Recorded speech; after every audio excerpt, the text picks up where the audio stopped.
Dans les 10 prochaines minutes, vous obtiendrez ce que les rois ont payé Machiavelli en or, la capacité de voir à travers la tyrannie la plus douce, celle qui ne commande pas mais infecte, celle qui vous laisse implorer la pitié alors que vous appelez ça de l'amour. Ce n'est pas de la théorie, ce n'est pas de la misogynie, ce sont 500 ans d'illumination des esprits les plus sombres de l'histoire. Et quand vous aurez enfin compris le jeu, vous ne vous agenouillerez plus jamais devant des gants blancs. Vous avez été surpassé. Pas sur un champ de bataille, pas dans une salle de réunion, mais dans votre propre lit. Dans les moments de calme, les pensées étaient de l'amour. Dans les vulnérabilités que tu croyais sur Niccolò Machiavelli, l'observateur du pouvoir le plus impitoyable de l'histoire, a vu ce scénario des siècles avant ta naissance, alors que les hommes étudièrent la guerre. Les femmes maîtrisaient quelque chose de bien plus subtil, l'art de gouverner sans avoir l'air de gouverner. Rappelle-toi l'ex, qui t'a vidé avec un besoin inoffensif, la petite amie qui a utilisé les larmes comme une arme pour éviter les responsabilités, la femme qui a remodelé ta vie par la taille et le silence au lieu d'exigence. Ce n'étaient pas des accidents. Toi, c'était des tactiques perfectionnées, pendant des millénaires dans les palais et les chambres bien avant que vous n'existiez. Machiavelli l'appelait Go Dolce, la douce tyrannie du pouvoir féminin. C'est la première vérité qu'ils ne vous ont jamais enseignée. Les femmes ne conquièrent pas comme les hommes. Les hommes utilisent les points, les lois et les déclarations. Les femmes utilisent l'absence d'affection quand elles ne vous aiment pas, l'absence de déclaration quand elles vous déçoivent, l'absence de résistance qui vous pousse à baisser la garde. Machiavelli a regardé des femmes nobles de la Renaissance comme Lucitia. Borg exécutait cela avec une précision chirurgicale et a souri en Ils, empoisonnant leurs rivaux d'une main, tout en cousant des tapisseries de l'autre. Il percevait cette dualité. La femme qui prétendait détester les drames, mais devait résoudre vos problèmes. Le partenaire qui se soumettait humblement à votre autorité tant que celle-ci répondait à ses exigences tacites. Ce n'est pas de l'hypocrisie, mais de l'habileté politique. Car si les rois doivent crier pour obtenir l'obéissance, les reines n'ont qu'à murmurer, laissant aux hommes la possibilité de s'agenouiller. Mais ce n'est qu'une apparence. C'est ensuite que les observations de Machiavelli deviennent véritablement troublantes.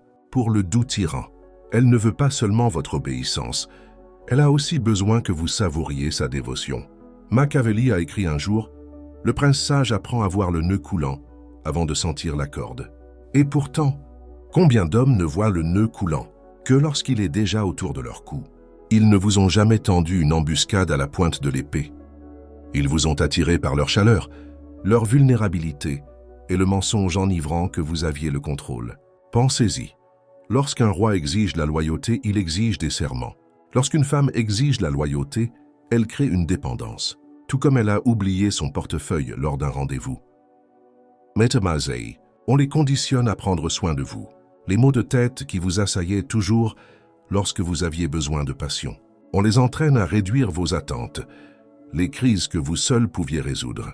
Elles deviennent accros au rôle de sauveur. Machiavelli l'a observé à la cour de Florence, comment les femmes nobles feignaient la faiblesse pour attirer des hommes puissants à leur service. Un évanouissement au moment opportun, un aveu de peur murmuré qui flattait la force d'un homme. Ce n'étaient pas des accidents, c'étaient des investissements calculés dans votre obéissance future. Voici le point de bascule brutal. Un tyran doux ne prend pas, il reçoit. Et cette différence est essentielle. Si vous donnez quelque chose à un homme, il vous doit quelque chose. Si vous donnez quelque chose à une femme, vous lui devez quelque chose pour le privilège d'être utile. Machiavelli l'a constaté dans la façon dont les reines traitaient les suppliantes. Plus un sujet apportait de cadeaux, plus il s'endettait, car le don était un piège. Et les femmes modernes ont cela comme une science. Pensez à l'ex qui avait la clé de votre appartement longtemps après la rupture, à la petite amie qui détestait les disputes, mais qui, d'une manière ou d'une autre, vous obligeait toujours. Excusez-vous, ce n'étaient pas des accidents, c'étaient des occupations, des coups d'État lents et sans effusion de sang, où votre souveraineté a été démantelée, morceau par morceau, sous le couvert de l'amour. Mais c'est ce que même Machiavelli n'a pas osé écrire. Dès que vous comprendrez l'existence de ce piège, il vous manipulera pour vous le faire comprendre. Vous êtes paranoïaque. Tout n'est pas une lutte de pouvoir. Que tel un imbécile, vous ignorerez vos propres instincts, car le triomphe ultime de la tyrannie douce n'est pas le contrôle. Elle vous rend complice de votre propre reddition. Pourtant, la connaissance est guillotine, manipulation décapite, et maintenant vous apprendrez là. Seule vulnérabilité que cache chaque gentil tyran, le défaut fatal que Machiavelli n'osait faire allusion que dans Tic, c'est l'être privé. C'est là que le jeu change, musique. La plus grande réalisation de Machiavelli n'était pas une question de force, c'était une question de résilience. Le prince qui gagne n'est pas celui qui frappe le plus fort, mais celui qui endure. Et voici le secret qu'il a enfoui dans des lettres codées. Chaque gentil tyran a une date d'expiration. Avez-vous entrevu comment son impuissance a disparu lorsque vous avez cessé de réagir? Le soudain respect quand tu es parti, l'ex qui a juré qu'elle était passée à autre chose jusqu'à ce qu'elle apprenne que tu avais amélioré ta vie sans elle. Ce n'étaient pas des coïncidences, c'étaient des révélations. Le moment où les gants de velours ont glissé et ont révélé le point de fer sous le défaut fatal du gentil tyran, elle a plus besoin de ta foi que de ta soumission. Ses larmes ne fonctionnent que si tu crois qu'elles sont réelles. Son silence ne fait mal que quand tu crains que ce soit pour toujours. Son innocence n'est désarmante que quand tu la vois encore pure. Machiavelli a regardé Katharina Schwarz, la lionne de Fori, faire cette erreur après des années de domination par une féminité calculée.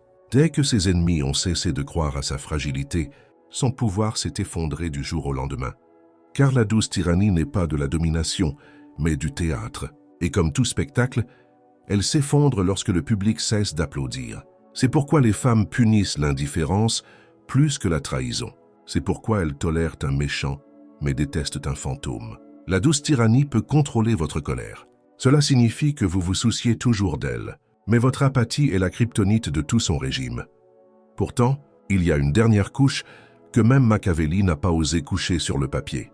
Une vérité si explosive qu'elle ne pouvait être murmurée que dans les couloirs les plus sombres des palais florentins. La dernière leçon, dit Machiavelli, n'avait rien à voir avec les femmes. Il était temps.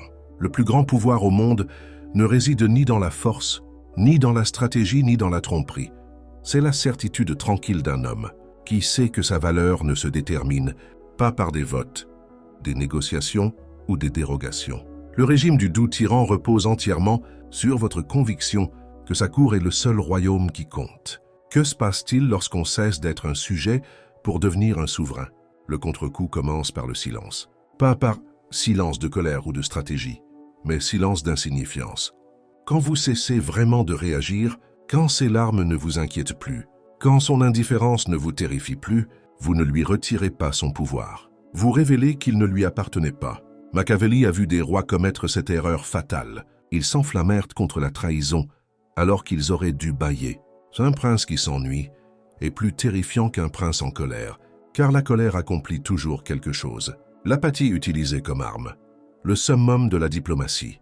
Quand elle goûte au repli, elle disparaît. Si elle te fait culpabiliser, accepte joyeusement. Tu as raison, je suis égoïste. Si elle fomente une crise, délègue. Cela ressemble à des ennuis pour tes amis. Ce n'est pas de la manipulation, c'est du reflet.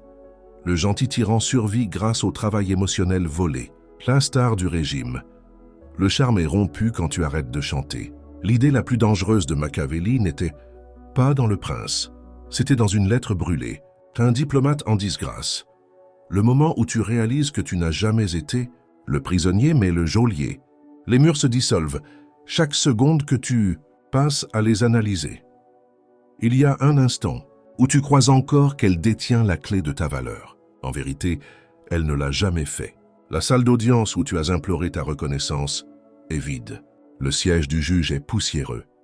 Les seules chaînes sont celles que tu as polies toi-même. Mais Machiavelli avait tort sur un point. Tu n'as pas à avoir peur. Tu dois juste cesser d'avoir peur. Le reste n'est que silence. Alors, sors. Ni avec colère, ni avec douleur, mais avec compréhension.